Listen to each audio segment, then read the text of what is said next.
بالکل. روزے کا مقصد یہ ہے کہ اللہ کی عبادت کرنی، تم نے بندگی کرنی. اللہ نے تمہیں جن کاموں سے روکا اس سے رک جاؤ. بھئی اللہ نے تو کہا کہ سحری کا وقت اتنے بجے ختم ہو گیا، پھر سحری کے بعد کھانا پینا چھوڑ دو. اللہ نے کہا کہ اس وقت تم نے افطار کرنے سے پہلے نہیں کچھ کھانا پینا. بالکل. دیکھیں نا، جب آپ افطار کا وقت ہوتا ہے تو 5 منٹ 10 منٹ پہلے ہر چیز آپ کے سامنے ہوتی ہے نا، تو آپ 10 منٹ کیوں انتظار کرتے ہیں اذان کا؟ اس لیے کہ اللہ کا حکم آئے گا. ہے. تو اللہ کا حکم یہ بھی تو ہے نا کہ آپ ملاوٹ نہ کریں، آپ ذخیرہ اندوزی نہ کریں، آپ رشوت نہ لیں، آپ بدعنوانی نہ کریں، آپ کرپٹ نظام کا حصہ نہ بنیں. جی. اللہ کا یہ بھی تو حکم ہے نا. بالکل. تو جب آپ یہ سارے کام چھوڑیں گے تو تبھی روزے کے اثرات آئیں گے نا، تبھی معاشرہ میں بہتری آئے گی. اور روزہ کہتا ہے کہ دوسروں کا بھی خیال رکھیں. تو آپ سماجی طور پر لوگوں کا خیال رکھیں، آپ والدین کے ساتھ حسن سلوک کریں، اپنے گھر کے اندر اپنی بیوی بچوں کے ساتھ حسن سلوک کریں. یہی معاشرتی اثرات روزے کے آتے ہیں نا. سماجی ہی شروع ہوگا. آپ نے لڑائی جھگڑا نہیں کرنا، آپ نے فساد نہیں کرنا، آپ نے کسی سے لڑنا جھگڑنا نہیں، آپ نے گالم گلوچ نہیں کرنا، آپ نے چغلی نہیں کرنی، آپ نے غیبت نہیں کرنی، آپ نے لوگوں کو برے ناموں سے نہیں پکارنا، آپ نے لوگوں کی شکلوں کو نہیں بگاڑنا. جی. آپ نے لوگوں کو سیاسی انتشار میں یا معاشرتی انتشار جو ہمارے یہاں اس میں فروغ نہیں دینا. آپ نے لوگوں کی بلا تحقیق بات کو آگے نہیں پھیلانا. جی. یہ سورۃ الحجرات میں، سورۃ الحجرات کا جو پورا معاشرتی اقدار ہے نا، جی، سورۃ الحجرات کوئی عام صورت نہیں ہے، بڑی اہم صورت ہے قرآن مجید کی. بے شک ہر صورت اہم ہے، لیکن سورۃ الحجرات معاشرتی اقدار کی سوشل ویلیوز اور سوشل چارٹر جو ہے اس میں دیا گیا ہے، اس کو کہتی ہے ہر مسلمان اپنے اوپر اس کو نافذ کرے. بالکل. ہر مسلمان کا یہ فرض بنتا ہے کہ وہ سورۃ الحجرات کی آیات کو اپنی زندگی میں لے کر آئے. تو اس رمضان میں آئیے ہم گیلانی صاحب اس بات کا تہیہ کریں، ہم اپنے اندر سورۃ الحجرات کی معاشرتی اقدار کو لے کر آئیں گے، معاشرتی خوبیوں کو لے کے آئیں گے، اور جو معاشرتی برائیاں ان سے اجتناب کریں گے. بے شک. تب روزے کے سماجی اثرات ہوں گے. اگر ہم نے یہ کام نہ کیا تو اس روزے کی سماجی اثرات ہی نہیں ہوں گے ہمارے اوپر. ہم جہاں رمضان سے پہلے تھے وہیں رہیں گے. ایک بھوک و پیاس ہوا، اور دوسرا میں تو کہتا ہوں کہ اب ہم نے سماجی طور پہ ایک اور برائی شروع کر دی ہے، وہ یہ کہ ہم نے روزے کو ایک فیشن بنا لیا ہے. سحر افطار کی تقریبات ایک رسم و رواج بن گئے ہیں، فیشن بن گئے ہیں کہ سحری بھی کرنی ہے، افطاری بھی کرنی ہے، اور نماز نہیں پڑھنی، جھوٹ نہیں چھوڑنا، نماز بھی نہیں پڑھ رہے، اور رشوت بھی لے رہے ہیں، بدعنوانی بھی کر رہے ہیں، ملاوٹ بھی کر رہے ہیں، ذخیرہ اندوزی بھی کر رہے ہیں، ظلم بھی کر رہے ہیں، ناانصافی بھی کر رہے ہیں. پھر کہتے ہیں جی ہم نے تو روزہ رکھا ہوا ہے. شام کو محفل افطار میں کئی دفعہ یہ دیکھنے کا اتفاق ہوتا ہے کہ لوگ افطاری کرتے لیکن نماز نہیں پڑھتے. بالکل. تو پھر اس کا مطلب ہے روزے نے سوائے بھوک پیاس کے انہیں کیا دیا؟ ایک رسم ہو گئی نا افطاری، ایک سحری رسم ہو گئی، ایک افطاری رسم ہو گئی. یہ قرآن کا بالکل مقصد نہیں ہے. اور رسول پاک حضرت محمد مصطفیٰ احمد مجتبیٰ صلی اللہ علیہ وسلم نے کہا کہ روزہ جو ہے وہ مومن کے لیے ڈھال ہے، اسے گناہوں سے بچاتا ہے. اور یہ ڈھال ہماری ٹوٹ چکی ہے. ہم نے سماجی برائیاں کر کے، معاشرتی برائیاں کر کے اس ڈھال کو توڑ دیا ہے.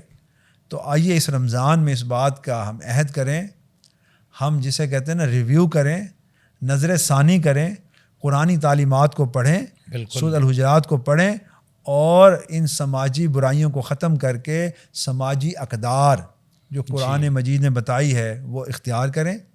انفاق فی سبیل اللہ کو بھی اللہ نے ایک سماجی قدر قرار دیا ہے. بے شک. کہ جو مخیر حضرات ہیں، مالدار ہیں، وہ رمضان کے اندر زیادہ خیرات صدقات کریں، لوگوں کا خیال رکھیں. اور فطرانہ اس لیے فرض ہوا کہ یہ واجب ہے فطرانہ کہ جو اہل خیر ہیں، صاحب ثروت ہیں، یا مڈل کلاس کے لوگ ہیں، وہ پور کلاس کو اس کی مدد کریں، غریب لوگوں کی مدد کریں، مسکینوں کی مدد کریں، ان کو یہ مال دیں. تو اس لیے اب یہ ہماری ذمہ داری ہے کہ ہم روزے کو صحیح طور پر گزاریں، اور اس کی جو سماجی حیثیت ہے اس کو سمجھیں. یہ محض ایک فریضہ نہیں ہے، یہ دینی فریضے کے ساتھ ساتھ سماجی تبدیلی کا ذریعہ بھی ہے. بالکل.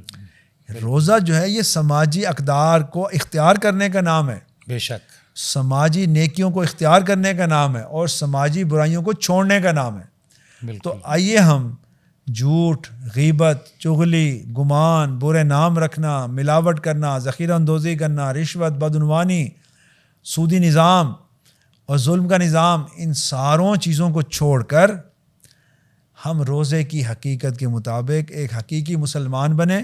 بالکل اللہ اس کے رسول صلی اللہ علیہ وسلم کی اطاعت و تابعداری کریں. روزہ رکھنے کے بعد ہماری کیفیت یہ ہو کہ ہمارے اندر تقویٰ جو ہے وہ بہت بلند ہو جائے.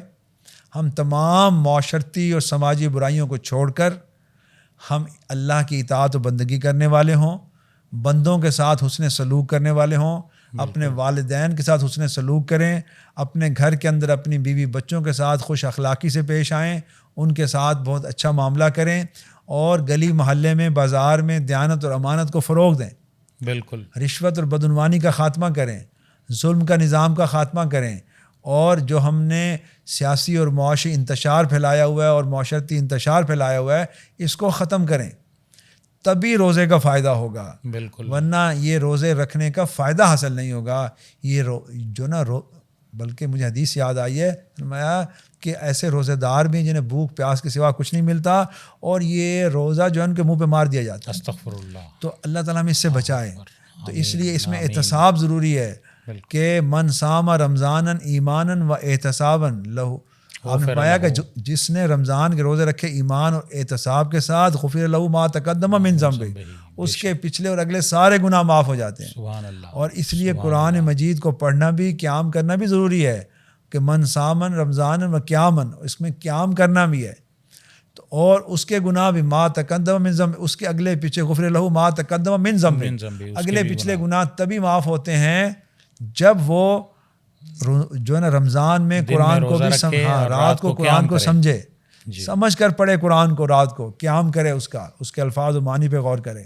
تو آئیں اس رمضان کو اپنی سماج کو, اپنے معاشرے کو بہتری کا ذریعہ بنانے کے لیے ہم عہد کریں اور اس کی نیت کریں. اللہ تعالیٰ فرماتے ہیں جب تم میرے طرف ایک قدم بڑھتے ہو تو میں 10 قدم تمہاری طرف بڑھتا ہوں. تو ہم ایک قدم اللہ کی طرف بڑھیں, اللہ سبحانہ و تعالیٰ 10 قدم ہماری طرف بڑھیں گے. بے شک. تو اللہ تعالیٰ سے دعا ہے کہ وہ ہمیں رمضان المبارک کے سماجی اور معاشرتی بہترین اثرات حاصل کرنے کی توفیق عطا فرمائے, اور اس کو ہمارے معاشرے کے اندر لے کر آئے تاکہ ہمارا معاشرہ ایک صحیح اسلامی معاشرہ بن سکے. آمین آمین. جزاکم اللہ خیراً. ماشاء اللہ ماشاء اللہ, بہت عمدہ, بہت خوب. استاذ محترم, آپ نے آج کے موضوع کا حق ادا کر دیا. بہت عمدہ انداز میں آپ نے آج کے موضوع پر تفصیلی گفتگو فرمائی. میں ایک بار پھر بار دیگر آپ کا شکر گزار ہوں کہ آپ اسٹوڈیو تشریف لائے اور ہمارے ناظرین کو بہت مفید معلومات فراہم کی. آپ کی تشریف آوری کا بہت بہت شکریہ. ناظرین اکرام, پروگرام آپ نے ملاحظہ فرمایا, روزہ کے معاشرتی اثرات پر بات کر رہے تھے میرے استاذ محترم جناب professor doctor Abdul Quddus Suhaib Sahib, director Islamic research centre Bahauddin Zakariya university Multan.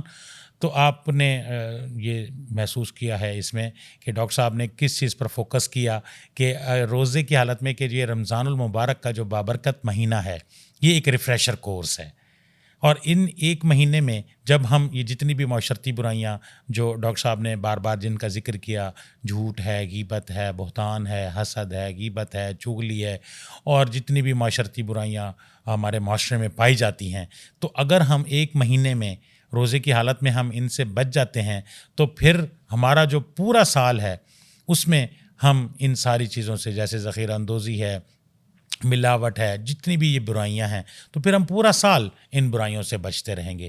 اللہ تبارک و تعالیٰ سے دعا ہے اللہ تبارک و تعالیٰ ہمیں عمل کرنے کی توفیق عطا فرمائے. وآخر دعوانا ان الحمد للہ رب العالمین.